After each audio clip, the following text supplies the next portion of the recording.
Nisy kosa ny hetsika ara-panatanjahantena izay nikarakarain'ny fikambanana iray mikendry ny fampiroboroboana ny fifehizana ny teny anglisy.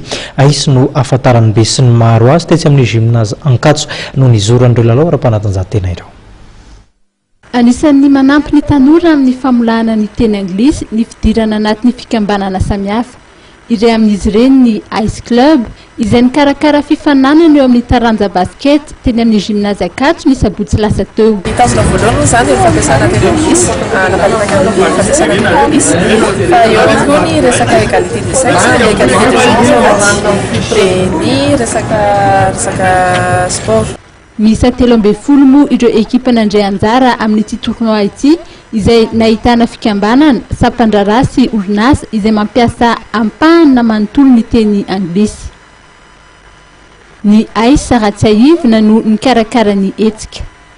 Aïssa, izay midika hoe I am crazy about English, club d'anglais zahay, ny surtout amin'ny resaka fampiasana teny anglais.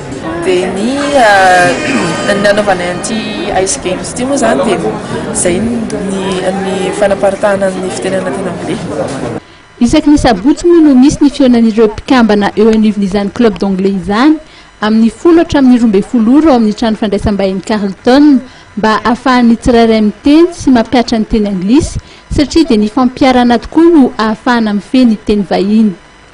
Ny solontenan'ny masivo amerikana izay nanome voninahitra ny hetsika ny sabotsy lasa teo dia nanamafy fa manokatra varavarana maro ny fifehezana ny teny anglisy ary dia nideran'ny Ice Club izay nikarakara ny lalao ara-panatanjahantena natao ihany koa mba hanamafisana ny firaisankina ny tenany.